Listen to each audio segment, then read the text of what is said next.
Second book. Company की दो books होती हैं, एक एमओए मेमोरेंडम ऑफ एसोसिएशन और दूसरा AOA article of association. The articles of association are the rules for the internal management of the affairs of a company. The articles defines the duties, rights, powers of the officers and the board of directors. किसके पास क्या अधिकार रहेंगे, किसकी क्या जिम्मेदारी रहेगी, किस चीज के लिए किसको ब्लेम किया जाए। सर हर जगह का एक न एक पार्टी, एक न एक ऑफिसर होता है जिसकी रिस्पॉन्सिबिलिटी होती है। फॉर एग्जांपल मैं सुपरवाइजर हूँ, तो जब भी सामान आएगा जाएगा मेरा काम है चेक करना गोदाम, तो सामान गड़बड़ निकली तो मेरे पे क्लेम आएगा, मुझे बोला जाएगा मैं सामान कैसे चेक करा। Contents of the article, the amount of share capital in different classes of shares, पढ़ेंगे सर हम 12th क्लास में शेयर भी कितने टाइप के होते हैं। Rights of each class of shareholder, किसके क्या अधिकार होते हैं, जैसे किसी का वोटिंग का राइट होता है, किसी का वोटिंग का राइट नहीं होता। Procedure for making allotment of share, जब शेयर किसी को दिए जाएंगे उसका क्या फॉर्मल तरीका रहेगा, ये चीज रिटर्न में होगी। Procedure for issuing share certificate, जब भी शेयर सर्टिफिकेट इशू किया जाएगा, किसी के नाम पे शेयर अलॉट किए जाएंगे उसका क्या प्रोसेस रहेगा। Procedure for forfeiture and reissue of the forfeited share, क्या मतलब है? देखो फॉरफीचर का मतलब होता है जब्त करना। जब्त करना देखिए क्या है, समझिए इस चीज को। एक शेयर 10 रुपए का है, कंपनी 10 रुपए इकट्ठे नहीं मंगाती, कई बार टुकड़ों में मंगाती है। जैसे कंपनी कह रही है, जैसे अभी जोमेटो का शेयर इशू हुआ, 10 रुपए का शेयर इशू हुआ, तो कंपनी कह रही है आपने 10 रुपए दो। जिसको शेयर को अप्लाई करना चाहे, हमारी कंपनी का शेयर होल्डर बनना चाहे बन सकता है। और कंपनी कह रही है 10 रुपए आपको इकट्ठे देने की जरूरत नहीं, अभी सिर्फ 4 रुपए दे दो, बाकी 6 रुपए बाद में मंगा लेंगे। फिर जब 6 रुपए रह गए उसमें से 2 रुपए मंगा लिए, ये 4 रुपए रह गए बाद में मंगा। मतलब कंपनी के लिए ये 10 रुपए नहीं मंगा, 10 शायद की बजाय 10 बार में मंगा, क्योंकि रुपए 10 बार में भी कर सकते हैं। ठीक, अच्छा मैं इन्वेस्टर हूँ, मैंने अगर शेयर खरीद लिया 4 रुपए दे दिए, तो अब मेरी जिम्मेदारी है कि मैं 6 रुपए भी दूँ अपना शेयर पूरा लेने के लिए। ठीक, कंपनी बाकी के 4 रुपए मंगा रही है और मैं नहीं दे रहा। आज मुझे लग रहा है कि जोमेटो कंपनी को मैंने बेकार शेयर खरीद दिए, ये कंपनी तो डूब जाएगी, तो लॉस में चली जाएगी, प्रॉफिट ही नहीं है इसमें तो कुछ, तो मैं 6 रुपए और दूंगा ही। कंपनी वाला मेरे 4 रुपए जब्त कर लेगा, इसे बोलते हैं फॉरफीचर ऑफ शेयर। जो पैसा दे रखा है उसको जब्त कर लेगा। सर प्रॉपर्टी के केस में क्या होता है? एडवांस बयाना पड़ फाइनेंस है, एक प्रॉपर्टी मान लीजिए 1 करोड़ रुपए की है और मुझे परचेज करनी है, तो मैं जो ओनर है उसको बोलूंगा 10 लाख रुपए पकड़ो बयाना, मतलब एडवांस, और ये प्रॉपर्टी मेरी हो गई। आज से 1 महीने बाद आऊंगा 90 लाख का अरेंजमेंट करके, और ये प्रॉपर्टी फिर आप मेरे नाम कर देना और मैं आपको 90 लाख रुपए दे दूंगा। अब इस 1 महीने में अगर मान लीजिए मेरा मूड बदल गया, मुझे नहीं लेनी प्रॉपर्टी, 10 लाख रुपए मेरे का। ऐसे केस में अगर बेचने वाले का मन बदल गया, मुझे नहीं बेचनी इसको, तो उसको 20 लाख वापस करना पड़ेगा, डबल वापस करना पड़ेगा। ये नियम होता है जनरली प्रॉपर्टी के केस में। बाकी अनऑफिशियली बयाना दिया है या जान पहचान है तो बात है। तो कंपनी के केस में क्या होता है सर, हमने जो पैसा एडवांस दे रखा है वो जब्त हो जाएगा अगर हमने बाकी किस्तें नहीं भरी। इसमें तो लिखा था फॉरफीचर ऑफ शेयर, एक और लाइन लिखी है रीइश्यू ऑफ शेयर। रीइश्यू क्या है देखो ध्यान से। सर मान लीजिए मैं दुकानदार हूं, मैं मेरी प्रॉपर्टी, मेरे पास एक कस्टमर आया 10 लाख रुपए एडवांस दे गया, वो कह रहा था 1 महीने बाद आके मैं बैलेंस दे जाऊंगा। 1 महीने बाद आया नहीं, वो फोन करा तो कह रहा मुझे नहीं देनी प्रॉपर्टी, 10 लाख तो मेरे हो गए, ये प्रॉपर्टी मुझे बेचनी तो है ही। ठीक है, तो अब इस प्रॉपर्टी को मैं किसी और को बेचूंगा, दिस इज रीइश्यू, मतलब दोबारा से इश्यू करूंगा और जब्त की हुई चीज। कंपनी क्या बोल रही है इसको कि जिस शेयर होल्डर ने 4 रुपए दिए 6 रुपए नहीं दिए, कंपनी ने उस शेयर को जब्त कर लिया। अब उस शेयर को किसी और को देगी, तो कंपनी को 10 रुपए चाहिए कंपनी चलाने के लिए। ठीक है, तो हो गया फॉरफीचर ऑफ शेयर, दूसरा हो गया रीइश्यू ऑफ फॉरफीचर, रीइश्यू करना। इसमें क्या होगा, इस किताब के अंदर टर्म्स कंडीशन लिखी होगी। ऐसा नहीं कि मान लो 5 तारीख लास्ट डेट है तो 6 तारीख को जब्त कर लेंगे, उसको नोटिस देंगे, इंटरेस्ट लगाएंगे, पेनल्टी लगाएंगे, बार बार नोटिस देंगे और फिर एक ऐसा लेवल आ जाएगा जब वो नहीं जाना पैसा तब करेंगे। तो एग्जैक्टली कितना टाइम देंगे ये बात लिखी होगी, कितना इंटरेस्ट लगाएंगे ये बात लिखी होगी, कितनी पेनल्टी लगाएंगे ये बात लिखी होगी। Rules regarding casting of votes and proxy voting. Proxy क्या होता है? प्रॉक्सी क्या होता है? एक की जगह दूसरा ले लेता है। जब कॉलेज में बोलते हैं, कुछ मूवीज में वर्ड यूज किया हुआ है, तो प्रॉक्सी क्या होता है? मैं अपने फ्रेंड से कह रहा हूँ यार मैं कॉलेज नहीं आऊंगा, मेरी प्रॉक्सी लगा दी। मतलब जैसे टीचर बोलेगा मेरा नाम प्रेजेंट सर बोल दियो, मतलब प्रॉक्सी लगा दी। समझ आ रही है बात? अच्छा, अब यहाँ पर प्रॉक्सी का मतलब क्या है कि सर रिलायंस कंपनी के मेरे पास बहुत सारे शेयर हैं और उसकी वोटिंग हो रही है, मेरे पास लेकिन टाइम नहीं है, मैं बिजी हूँ, तो मैंने अपनी जगह किसी दूसरे ने को भेज दिया। इसको बोलते हैं प्रॉक्सी लगा, एक के दूसरे को। ठीक है, उसके रूल्स क्या होंगे? प्रॉक्सी कोई भी आ सकता है क्या? पहले परमिशन लेनी पड़ेगी क्या? वगैरह वगैरह। और जो लिखा है procedure regarding rule regarding casting of vote, मतलब कि वोट देना कैसे है। ध्यान से देखिए सर, वोट देने के बहुत तरीके हैं। अभी तो ऑनलाइन वोटिंग का सिस्टम चल गया है, ईमेल आएगा, क्लिक करना है और उसके बाद दो ऑप्शन दिखेंगे, यस या नो। जब फिजिकल मीटिंग होती है उसके अंदर क्या क्या तरीका होता है? पर्चे डालने वाला तरीका होता है। दूसरा शो ऑफ हैंड्स, जितने लोग फेवर में हैं ब्रांच खोल लें, हैंड रेज करें, काउंट कर लेंगे। जितने लोग अगेंस्ट में हैं ना खोलें, हैंड रेज करें, काउंट कर लेंगे। मेजॉरिटी तो क्या वोट होगी किस तरीके से, इसका रूल लिखा हुआ है। 7th point, procedure for selection and removal of director. तो डायरेक्टर की जॉब कंपनी के अंदर एक कॉन्ट्रैक्ट बेस वाली करवाई। देखो कॉन्ट्रैक्ट बेस क्या है? गवर्नमेंट ऑप्शन भी होता है सर एक गवर्नमेंट जॉब होती है परमानेंट, मैंने एग्जाम दिया, क्वालिफाई हो गया, मेरी जॉब लग गई, अब मैं हमेशा इस जॉब में रहूंगा, 60 के लिए रिटायर होऊंगा, उसके बाद पेंशन मिलती रहेगी वगैरह। अगर कोई बहुत बड़ी मिस्टेक हो गई उससे तो जॉब से निकाला जा सकता है, ये रिश्वत लेते पकड़ा गया वगैरह। दूसरा केस क्या होता है? कॉन्ट्रैक्ट वाली जॉब होती है। उसमें क्या होता है कि मैंने एग्जाम दिया, मेरी जॉब लग गई, अब मेरा कॉन्ट्रैक्ट 1 साल का है, मैं 1 साल तक जॉब करूंगा, उसके बाद गवर्नमेंट चाहेगी तो रिन्यू करेगी 1 साल के लिए, ना चाहे तो रिन्यू ना करे, निकाल देगा। एवरी ईयर रिन्यू, ऐसे बोलते हैं कॉन्ट्रैक्ट वाली। ठीक, अच्छा, जो डायरेक्टर की जॉब होती है ना, कंपनी के डायरेक्टर की, वो कॉन्ट्रैक्ट वाली होती है। कितने डायरेक्टर होते हैं? कॉन्सेप्ट ये बना था कंपनी के अंदर कि बेटा डायरेक्टर तेरे को सैलरी मिलती है कंपनी चलाने के लिए, हम शेयर होल्डर्स तुझे अरबों खरबों रुपए तेरे को तेरे हाथ में दे देते हैं कि तू कंपनी चला, बढ़िया प्रॉफिट करके दे। तो तूने 1 साल ऐसे पूरा होगा, अकाउंट्स में दिख रही होगा एक प्रॉफिट कितना हो रहा है, प्रॉफिट नहीं हुआ तेरे को निकाल देंगे इस ओवर डायरेक्टर के लिए। इसलिए डायरेक्टर्स के ऊपर प्रेशर रहता है कि अच्छा प्रॉफिट करना, वरना सैलरी बंद हो जाएगी, जॉब से निकाल दिया जाएगा। उनको सैलरी मिलती है करोड़ों रुपए में, लेकिन प्रेशर इतना ज़्यादा होता है। मेरे नोन में है एमएनसी में, इतना हेक्टिक शेड्यूल होता है, उसमें लोग के बाथरूम में भी लैपटॉप लेके जाते हैं, इतना हेक्टिक शेड्यूल होता है कि भैया प्रॉफिट अच्छा करना ही करना, जॉब चली जाएगी। इसमें लिखा हुआ है कि सेलेक्ट करना डायरेक्टर और रिमूव करना डायरेक्टर, दोनों वाला काम रूल लिखा हुआ है कि रूल क्या है। Dividend declaration and payment related rules. Dividend पढ़ा था हमने पहले भी, तो रिपीट कर रहा हूं। डिविडेंड वर्ड वो वर्ड से बना है, divide at the end, divide और एंड। तो साल के एंड में जब भी प्रॉफिट होगा वो कंपनी के ओनर्स को बांट दिया जाता है, शेयर होल्डर्स को बांट दिया जाता है, उसे डिविडेंड कहते हैं। तो डिविडेंड का क्या रूल रहेगा, किस तरीके से बांटा जाएगा, पेमेंट किस तरीके से होगी, अकाउंट में ट्रांसफर होगी, साल में 4 बार होगी, 2 बार होगी, कुछ मिनिमम का रूल भी है क्या वगैरह। आप देख सकते हो सर कितनी इंपॉर्टेंट चीजें लिखी हुई है कंपनी के बारे में। तो अगर मुझे किसी कंपनी में पैसा लगाना है तो मैं सारी चीजें पहले पढ़ूंगा, फिर पैसा लगाऊंगा।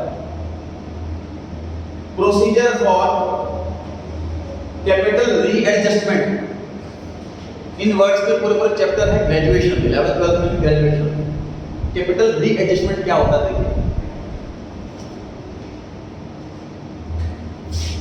एक कंपनी में ओनर ने पैसा लगा रखा, मान लीजिए 500 करोड़, लोन लिया हुआ है 600 करोड़।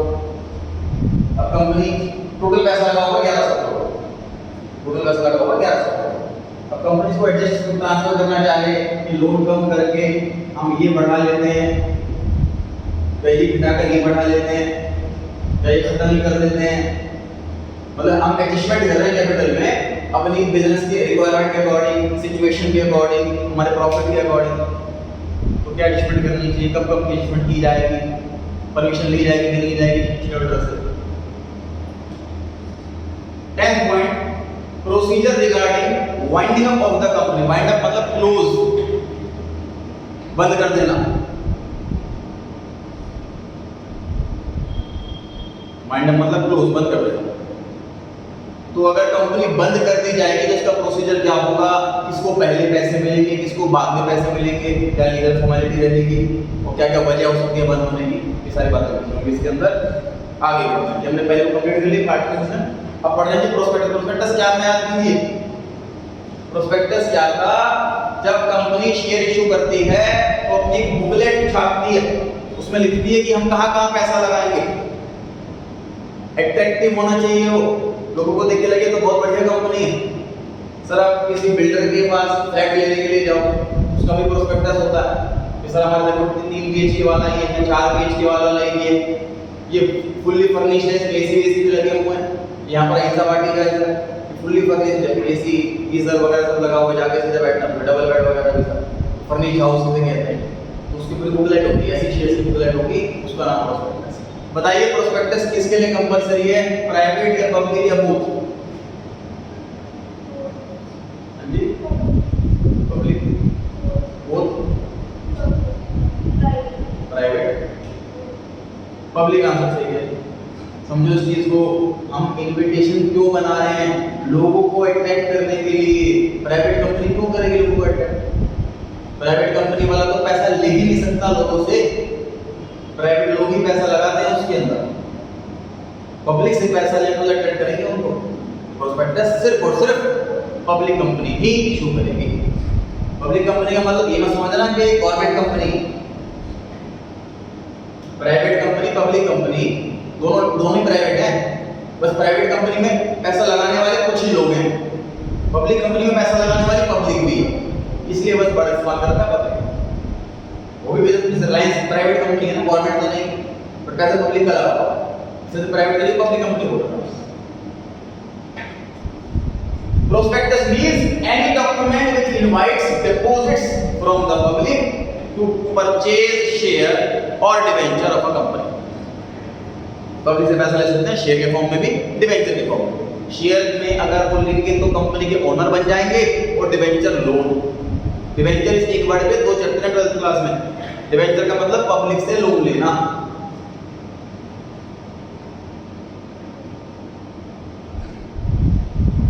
आगे बढ़ते हैं कि main contents of the prospectus. Prospectus के मेन कंटेंट क्या हैं, क्या क्या बातें लिखी होंगी इसके अंदर। पहला, कंपनी का नाम क्या है, रजिस्टर्ड ऑफिस का एड्रेस क्या है। सेकंड पॉइंट, कंपनी क्या काम करने वाली है, ऑब्जेक्ट में ये लिखा हो। कितने शेयर्स होंगे और कौन सी कैटेगरी वाले होंगे। चौथा, क्वालिफिकेशन शेयर्स ऑफ डायरेक्टर्स, जो शेयर हम डायरेक्टर्स को दे देते हैं तो बोलते हैं क्वालिफिकेशन शेयर्स, वो मेहनत कर रहे हैं इसके बदले। फिफ्थ पॉइंट, नाम, एड्रेस सारे डायरेक्टर्स का, मैनेजिंग डायरेक्टर का, मैनेजर का। अभी सर लॉ सब्जेक्ट के अंदर है हमारा सिलेबस कि मैनेजर किसे कहते हैं, मैनेजिंग डायरेक्टर किसे कहते हैं, मैनेजर किसे कहते हैं, बहुत सारे टेक्निकल टर्म, सीईओ किसे कहते हैं, एमडी किसे कहते हैं, लॉ सब्जेक्ट का पार्ट है। 12th की बात है। 6 point, minimum subscription which is 90% of the, ये पढ़ा था हमने। इस अगर 5000 करोड़ रुपए मैंने को कंपनी खोलने के लिए चाहिए तो कम से कम 90% मतलब 4500 करोड़ रुपए आ जाना चाहिए। अगर नहीं आए तो पैसे वापसी करने पड़ेंगे, कितने लोग पैसे आए।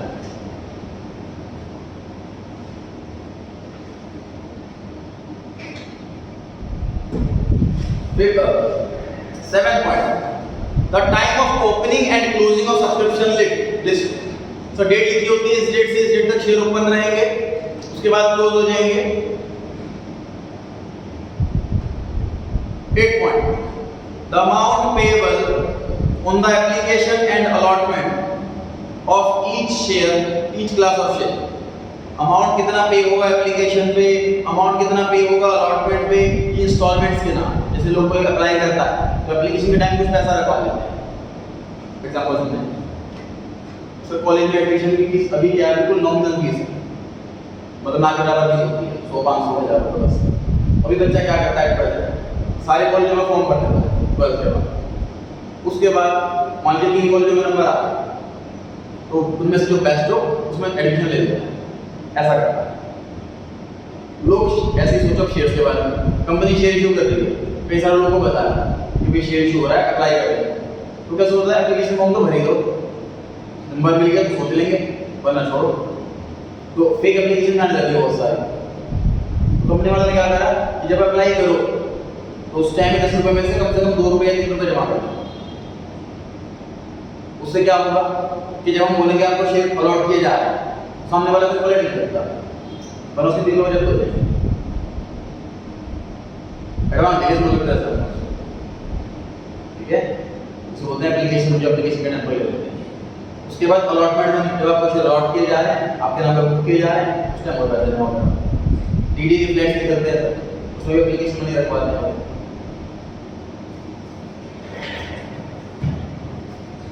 9 point, underwriters to the issue. Underwriter कौन होते हैं सर? ब्रोकर होते हैं जिनका काम शेयर बिकवाना होता है। अगर शेयर नहीं बिक पाए तो उन्हें खुद खरीदना पड़ता है। Next, merchant banker to the issue. हमारा कंपनी का बैंकर कौन होगा, किसके पास पैसा आएगा एप्लीकेशन का, कौन रिस्पॉन्सिबल रहेगा इस काम के लिए, वो मेंशन किया जाएगा। तो इन्वेस्टर की भी चाहिए कि कोई बड़ा बैंक होता है कि सेफ रहे, पैसा बनने का रिस्क ना हो।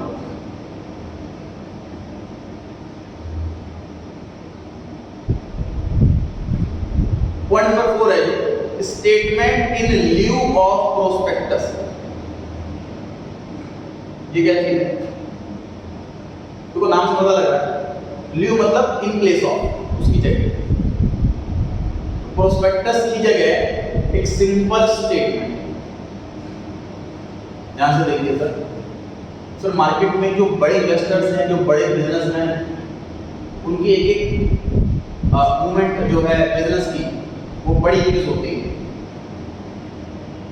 जैसे गवर्नमेंट ने क्रूड ऑयल, कच्चे तेल पर टैक्स बढ़ा दिया तो तुरंत एकदम से शेयर के प्राइस गिर गए, जो ऑयल वाली कंपनियां हैं।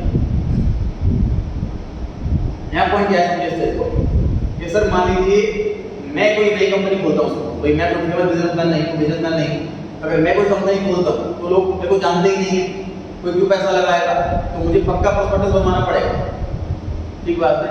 लेकिन मुकेश अंबानी को कंपनी खोल रहा तो उसको क्या जरूरत है प्रोस्पेक्टस बनवाने की? उसको तो 5000 करोड़ चाहिए, तो 50000 करोड़ मिल जाएंगे आराम से, तो प्रोस्पेक्टस नहीं बनाता। एक स्टेटमेंट लिख के देता रजिस्ट्रार को कि भैया मुझे मैं अप्लाई कर, ऑटोमेटिक न्यूज़ नहीं फैल जाएगी कि लोग इतने शेयर्स के लिए अप्लाई करें। ये हुआ प्रोस्पेक्टस के बदले में एक स्टेटमेंट दे देते। Public company having a share capital may sometimes decide not to funds from the public because it may be confident of obtaining the required capital privately. In such case, it will have to submit a statement in lieu of prospectus with the registrar. Registrar मतलब ROC, Partners क्या company का registrar. कुछ ही लोगों से share हम apply करवा लेंगे, मिल जाएंगे।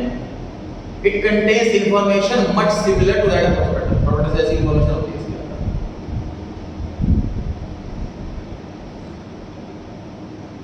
डिफरेंस वाली टेबल है सर, मेमोरेंडम और आर्टिकल में एमओए और एओए में डिफरेंस पूछा हुआ है, रीड करते हैं। पहला, एमओए में ऑब्जेक्टिव लिखे होते हैं, कंपनी क्या काम करेगी, और एओए में मेनली रूल लिखे होते हैं। अंडरलाइन करते हैं ऑब्जेक्टिव और रूल। पहले वाले ऑब्जेक्टिव ये करेक्ट वर्ड है, तो आपके आंसर में जरूर होने चाहिए, अंडरलाइन करवा। पोजीशन इंपॉर्टेंट, और दूसरे वाले में सब्सिडी। सब्सिडी मतलब होता है related.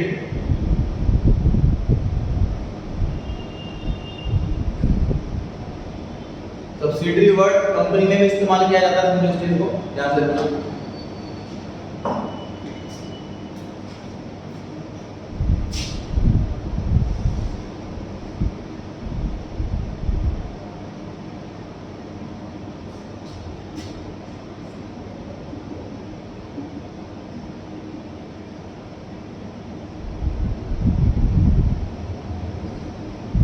Holding company, subsidiary company, समझिए कॉन्सेप्ट क्या है।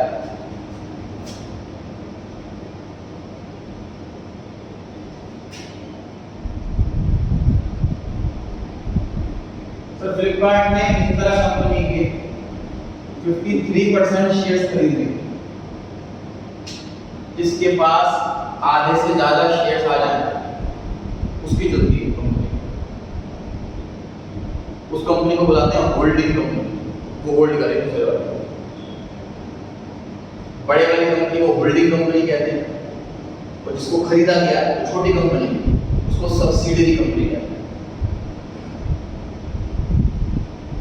अब यहाँ पर सब्सिडरी मीनिंग ये नहीं है, यहाँ पर सब्सिडरी का मतलब तो रिलेटेड है, ये डॉक्यूमेंट है, ये रिलेटेड डॉक्यूमेंट है, लेकिन कंपनी में ये भी टर्म होता है होल्डिंग और सब्सिडरी।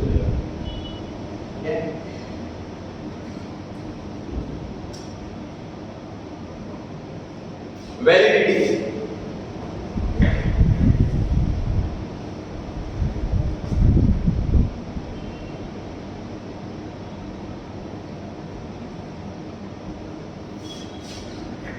देखो एक बार आप लोग मेरी रीड करें, मैं समझा रहा हूँ, हर बार रीड कीजिए, आप लोग मैं समझा रहा हूँ।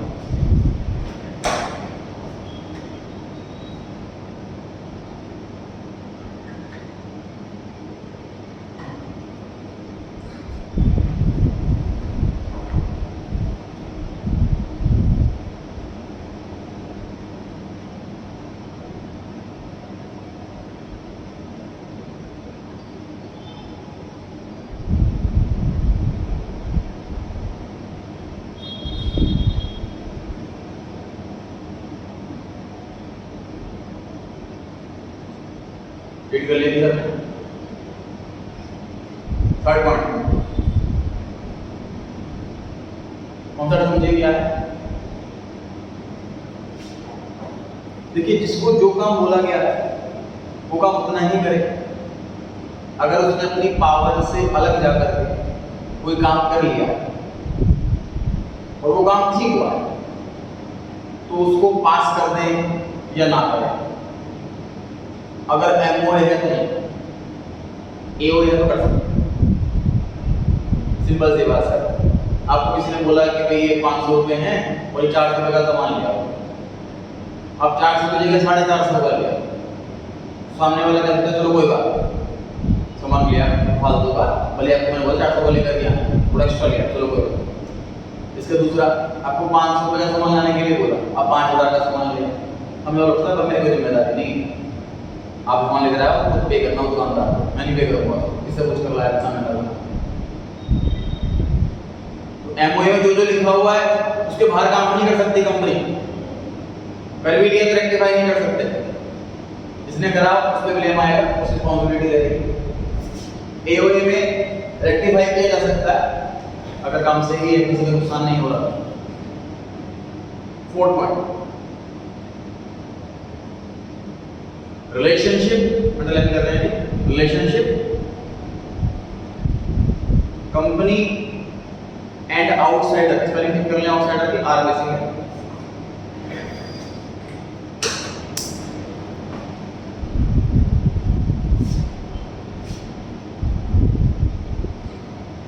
और इस वाले में बताया रिलेशनशिप मेंबर एंड कंपनी।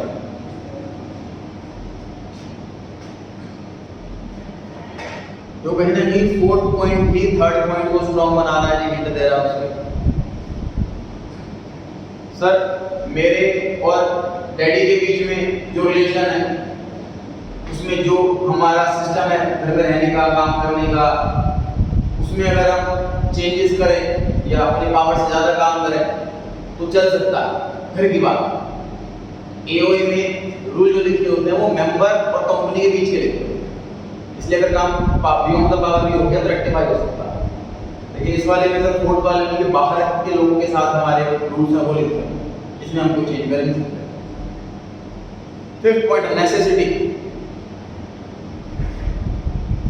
इस वाले में लिखा है पहले वाले में नेसेसरी,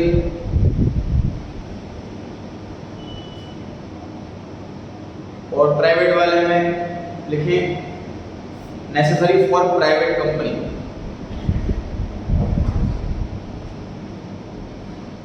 तो प्राइवेट कंपनी ना एक पार्टनरशिप की तरह ही होती है, अनऑफिशियल।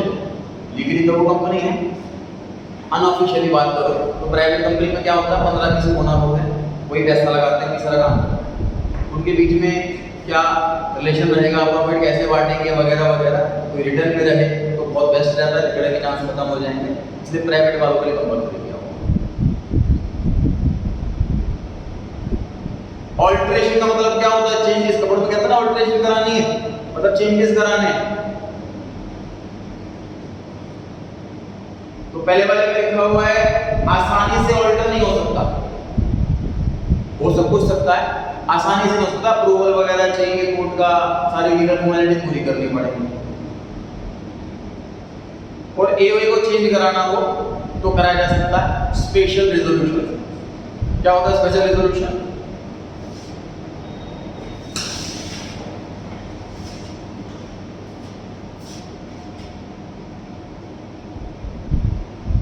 रेजोल्यूशन का मतलब डिसीजन लेना।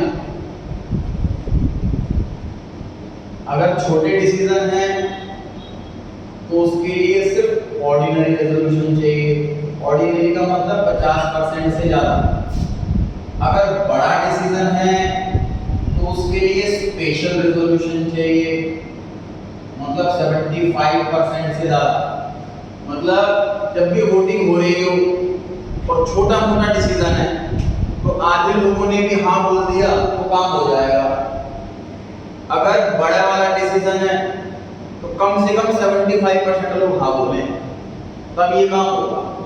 कोई सिंपल सी बात है सर, घर में पेंट कराना है और ब्लू कलर का कराना, फैमिली मेंबर कोई नहीं एग्री हो रहा, डैडी एग्री है तो डैडी करवा सकते हैं, पैसे उन्होंने देना उनकी चलेगी। लेकिन अगर कोई ऐसा डिसीजन है कि मान लीजिए हम एरिया शिफ्ट कर रहे हैं, घर शिफ्ट कर रहे हैं कहीं और, किसी और सिटी में चेंज करने के सिटी, तो कहीं ना कहीं बाकी सबसे पूछना पड़ेगा, तो बाकी सबका रह पाएंगे हर जगह पर नहीं मन है वगैरह वगैरह। बड़ा डिसीजन है, बड़े डिसीजन में 75% लोग की रजामंदी चाहिए, छोटे डिसीजन में आधे 50% बस। इसमें लिखा हुआ है स्पेशल रेजोल्यूशन से होगा अल्टर, इसका मतलब कम से कम 75% लोग एग्री हो तब चेंज करवा सकते हैं।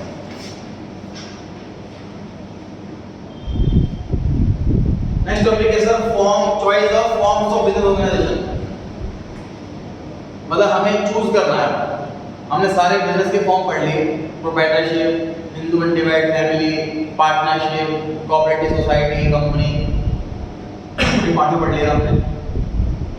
अब हमें चूज करना है, मुझे हमारे सामने क्लाइंट है उनको बिजनेस करना है, तो वो कहते हैं आप बताओ किस में रजिस्टर्ड कराऊं मैं बिजनेस कौन सा वाले काम करूं।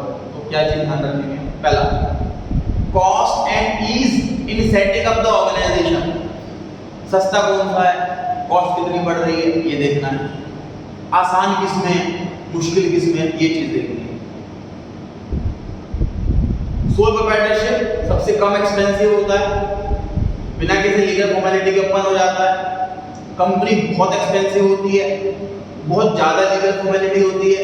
तो अगर सामने वाले का ये पॉइंट है, जैसे सिंपल सी बात, मोबाइल भी लेने के लिए जा रहा है तो सामने वाला पूछता है, मोबाइल के पास बहुत सारे मोबाइल अच्छे हैं, कस्टमर से पूछता है सर आपकी क्या रिक्वायरमेंट है, मुझे सर बजट मेरे को इशू है, मुझे इस अमाउंट से कम का चाहिए, या मेरा सर कैमरा ब्राइटनिंग है, मुझे कैमरा स्ट्रॉन्ग चाहिए, या मुझे इसका प्रोसेसर स्ट्रॉन्ग चाहिए, है ना। उसकी रिक्वायरमेंट के अकॉर्डिंग फिर हम आंसर देते हैं। मेरे पास क्लाइंट आया है, बिजनेस खोलना है, सर मेरे पास पैसे सस्ते में काम होता है, ऐसा कोई तरीका बता, तो प्रोप्राइटरशिप ये बोलिए, ठीक है। कोई कहता था पैसे तो वाले झगड़ों में नहीं, मतलब फसलों में नहीं पड़ना, कि डॉक्यूमेंट करा वो करा, फॉर्मेलिटी वगैरह में नहीं पड़ना, प्रोप्राइटरशिप। कोई कहता है पैसों की दिक्कत नहीं है, बिजनेस सही तरीके से हो जाए, पैसों की कोई दिक्कत नहीं है, लीगल फॉर्मेलिटी में कोई इशू नहीं है, तो कंपनी को सकता है। सेकंड पॉइंट, लायबिलिटी, कर्जा। तो प्रोप्राइटरशिप का कर्जा अनलिमिटेड होता है,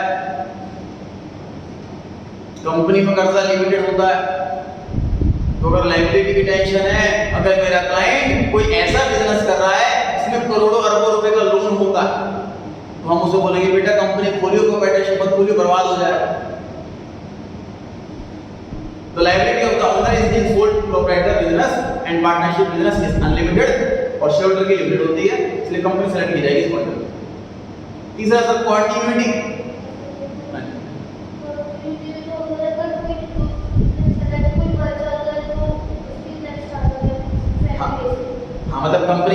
कंपनी कह रही है, जो कंपनी वाला कॉन्सेप्ट है कि कंटिन्यू बिजनेस रहेगा। अगर मैं चाहता हूँ कि जो मैं बिजनेस चला रहा हूँ वो आने वाले 500-700 साल तक चलता है, तो मैं कंपनी में रजिस्टर्ड कराऊँ। मेरे बाद मेरे शेयर मेरे बेटे के नाम पे हो जाएंगे, कंपनी चलती रहेगी, कंपनी चलाना डायरेक्टर। ठीक है, प्रोप्राइटरशिप खोलूंगा तो बदल इंसोल प्रोप्राइटरशिप एंड पार्टनरशिप। हम डेथ, लूनेसी मतलब पागल हो गया, इंसॉल्वेंसी दिवालिया हो गया, नंबर बिजनेस एंड हो जाता है। लेकिन हिंदू लैंड फैमिली में, कोऑपरेटिव सोसाइटी में नहीं होता, कंपनी में भी नहीं होता। मैनेजरियल नीड्स, सर अगर हमें ऐसा बिजनेस चाहिए जिसमें मैं चाहूँ कि मैनेजर रखा जाए, तो प्रोप्राइटरशिप पार्टनरशिप में ऐसा नहीं होता, कंपनी में ऐसा होता है। आपको मैनेजर के लिए अपना काम करने के लिए कंपनी मैनेजर रखी है।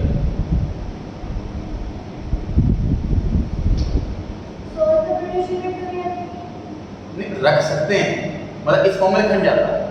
प्रोप्राइटरशिप में तो ऐसा ना, आपको खुद क्या करेगा, प्रोप्राइटरशिप में मैनेजर रखेगा तो खुद क्या करेगा। कैपिटल कंसिडरेशन, सर आपको जो बिजनेस करना है वो कितना रुपए में करना है ये बताओ। अगर ऐसा बिजनेस है जिसमें 1000 करोड़ की इन्वेस्टमेंट है तो ये पब्लिक कंपनी खोलो। कुछ लाखों की इन्वेस्टमेंट है, प्रोप्राइटरशिप खोलो, पैसा है तो 2-4 करोड़ की इन्वेस्टमेंट है, पार्टनरशिप में काम कर लो, 5-6 लोगों को मिला तो कैपिटल के हिसाब से हम आंसर देंगे उसको। कंट्रोल, सर आप चाहते हैं सिर्फ आप ही की चले तो प्रोप्राइटरशिप करो। आपको लगता है कि 3-4 लोगों को डिसीजन लेने वाले ज्यादा लोग ना हो, सबकी सुननी पड़े, पार्टनरशिप कर लो। कंपनी खोल के सबकी सुननी पड़ेगी, सारे लोग वोट करेंगे। कंट्रोल किस पे चाह रहेगा आपका। बिजनेस का नेचर कैसा है, इसका मतलब क्या है। जैसे मान लीजिए मैं कोई सर्विस इंडस्ट्री दे रहा हूँ, मान लो ब्यूटी पार्लर हो गया, ऐसी चीजें हो गई, तो प्रोप्राइटरशिप पार्टनरशिप होता है, पर्सनल नेचर की चीज है। जैसे मेरी सीए बना, अब मैं जो क्लाइंट आएगा उससे बात मैं करूँ, वो कुछ क्वेरी करेगा तो मैं उसको रिप्लाई करूँगा। अब मैं कहूँ कि मेरी कंपनी है, मेरे एम्प्लॉइज बैठे हुए हैं, वो सारे सब डीलिंग करेंगे, तो वो फिर मेरे से काम नहीं कराएगा, उसको मेरी सर्विस चाहिए। आप मेरे पास पढ़ने के लिए आए, मेरा नाम सुनकर के आए, मैं अपना इंटर टीचर रख लूँ कि भाई अकाउंट्स आप आ जाओ, अकाउंट्स सर पढ़ाएंगे या पीएचडी सर पढ़ाएंगे दूसरे, तो आप नहीं पढ़ोगे, पर्सनल नेचर वाला काम, तो वहाँ पे कंपनी नहीं चलती, प्रोप्राइटरशिप पार्टनरशिप। तो नेचर कैसा बिजनेस है, ठीक। जहाँ पे नेचर ऐसा है कि नहीं रिक्वायरमेंट, मान लो अमूल दूध की कंपनी, मैं तो कहूँगी अमूल दूध का जो ओनर था, जो बढ़िया दूध बनाता था, आपका दूध से कि आपका दूध पीना, हमें तो ना प्रोप्राइटर से ही सर्विस चाहिए, ठीक बात है। हमें तो प्रोडक्ट से मतलब है, प्रोप्राइटर से मतलब नहीं, वहाँ कंपनी चलेगी।